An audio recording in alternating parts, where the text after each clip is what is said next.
Hi, Hi, welcome back to the Manhattan Project. We will be your hosts today. I'm Jesse. Todd. All right, now that we've gotten that over with. Yeah, so a while back we did a video. I believe it was that what's that bottle you bought me for my birthday back there?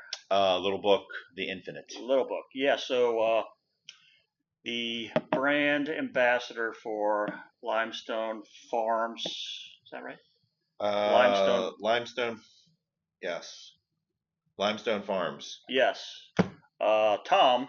He reached out and asked if we'd be willing to do a review of some of their whiskeys, and these are all, I believe, blended whiskeys. I know very little about this company, but I'm excited to try these. They're very highly regarded from what I read and award winning, so looking forward to it. And who doesn't like things that win awards? Exactly.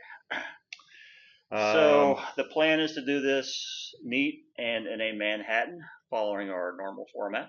Correct. Why don't you tell them which one we have? Oh yeah, okay. So this is the Bloodlines, and this is coming at 96.1 proof. Would you like to read I that? am not reading that. All right. Well, hand it off to me. Tough enough problem reading that. Go ahead. Yeah, so this is the Bloodlines Kentucky Straight Bourbon Whiskey, and apologize because I'm not memorizing all of this. Limestone Farms Bloodlines Straight Bourbon Whiskey is a meticulously crafted bourbon. A bourbon blend sourced from our super premium 6 and 9-year-old barrels. Every release showcases a 94 to 96 proof and highlights an extraordinary yet intricate flavor. Our Bloodlines Kentucky Straight Bourbon Whiskey stands out with its distinctive mash bill, offering a richly layered yet smooth and inviting mature bourbon experience. So they give us some tasting notes here. Maybe we can kind of touch on those once we pour this, Sure. and we'll see what we get. But the specs, the proof ranges anywhere from 94 to 96 proof. The mash bill in this whiskey is 78% corn, 13% rye, and 9% malted barley. So pretty heavy corn content in that mash bill. Should be on the sweet side. Barrels, American white oak. Production volume says less than 2,500 bottles per batch. And the age, it's a blend of 6 and 9-year-old barrels, although they don't specify the ratio. So I don't know if it's closer to 6 or closer to 9, but that's what they use. So yeah, so that's that. I like it. So why don't we, to make sure that we in fact have 2 ounces in here for a Manhattan. I was going to pour that. You're going to do that first? Man, it's like reading my mind. Say that Mind again. meld. Say that again. Reading my mind. Oh, we're finishing each other's sentences. No. So let's use this moment to go ahead and do that. But Okay. So last Christmas 2023, I had asked for some Glens, and specifically these Glens, and these are from Bourbon Real Talk, who is another YouTube channel that I've been following for quite some time, and I've done some business with them with something else, and so I was happy to kind of try these out. These are a wider mouth Glen than what you're used to seeing, and the idea of it is to let some of the ethanol burn off. And it's kind of a tulip shape, if you will. Yes, that's how I describe you. Tulip shaped. Well, thank God you didn't call me pear shaped. Same thing. No, fine, fair enough. All right, so we'll just place that right there. This specific one is 96.1 proof. It's definitely a heavy on the corn. It doesn't smell hot. No, it doesn't smell hot. It's actually pretty subdued. So they say on the nose, it says bright honeyed cherries and soft rounded baking spices. I can definitely get the cherries. Yeah. Of course you can. I know, it's my thing. I always get cherries. Yeah, baking spices. So the more I kind of get this thing going. All right, I'm going in.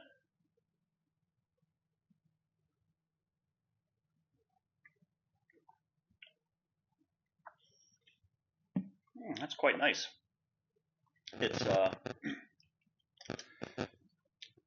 hotter than it smells. Not hot though. Got a nice little burn to it. Yeah. I mean, it's definitely, I think, on the sweeter side Yeah. of a lot of the things that we've tried. And that high corn content in the mash bill, I think, does that. Right. You know, and then the second thing in that mash bill, proportionately, is the rye. Right. So I think that all makes sense. Kind of unusual to have it. That's a odd mash bill, but it works. So on their website it says full and rich in the mouth, candied melon with some warm biscuit. So I don't know. Candied melon.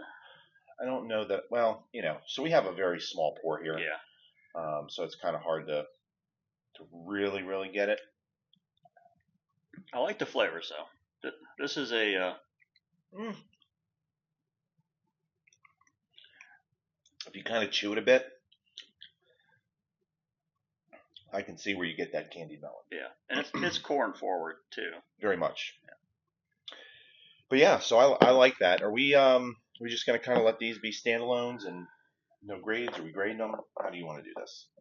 Let's grade the Manhattan. Grade the Manhattan. Yeah. Cool. I would definitely say that this is one that I would keep a bottle of this around.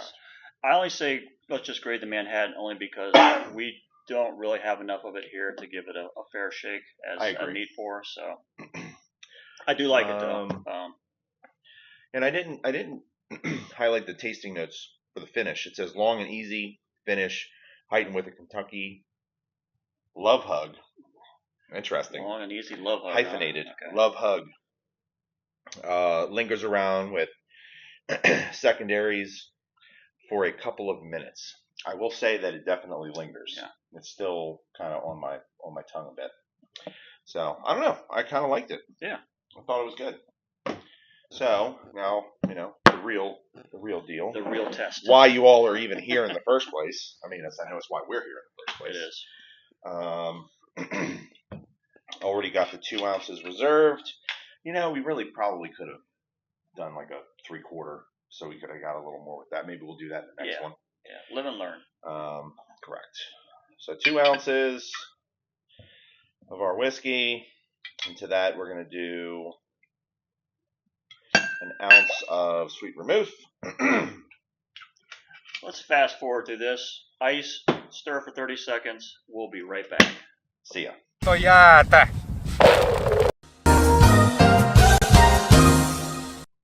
And we're back. As you can see, Jesse has stirred. He's now pouring these fine cocktails.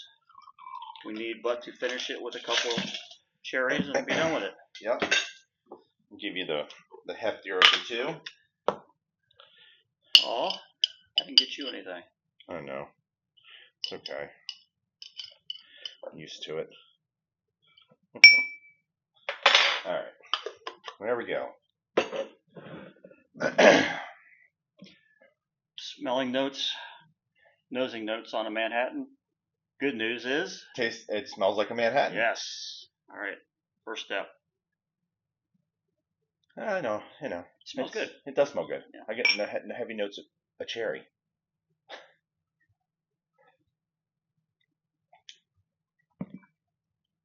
It's a pretty tasty Manhattan. It is. So this is where drinking something neat and drinking something in a cocktail, you get totally different expressions of the whiskey. To me, in the neat pour, it had, you know, kind of a punch to it. Right. It lingered on the finish, and then into the cocktail. I think now it's all of a sudden got lost. Well, I mean, there's two variables here that are, from what we've learned, two variables here that aren't really working as well. 3 variables in a Manhattan. Typically, want to up it? Can we do 4? We can do 4. One of them, not that this is low proof, but this is a little bit lower than what we have generally scored really high in a Manhattan. This bottle has been sitting here for, what, a month and a half?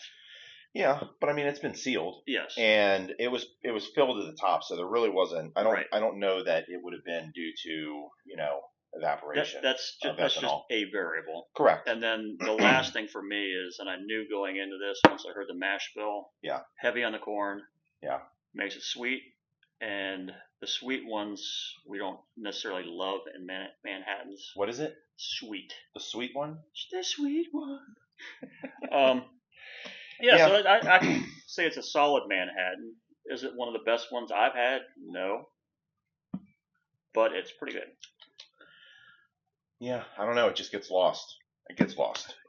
Yeah. And from a cocktail building standpoint, there's things that you can do. You can adjust the ratio of vermouth, to not be so vermouth heavy so that it allows a little bit more of the whiskey to shine. But I do like that you can taste the whiskey too.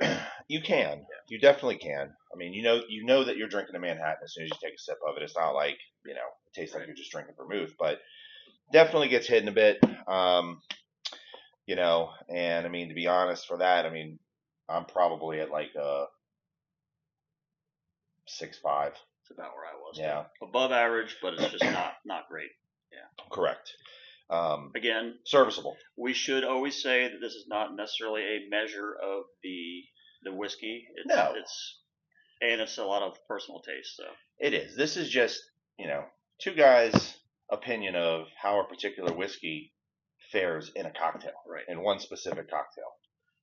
Again, if we were grading it on the neat side, would be significantly higher, but I just don't think we had a sample size to really truly judge it correctly. Right. And we'll maybe adjust that on the next one. Yeah. So what we should get from that is, Tom, next time send us bigger bottles. We still have 4 more to go, so we're gonna narrow it down to which one we like the best, and you can send us a full one of those, please. Yeah, perfect. All right. But on that note, we'll catch you next time. Yeah. Cheers. Peace.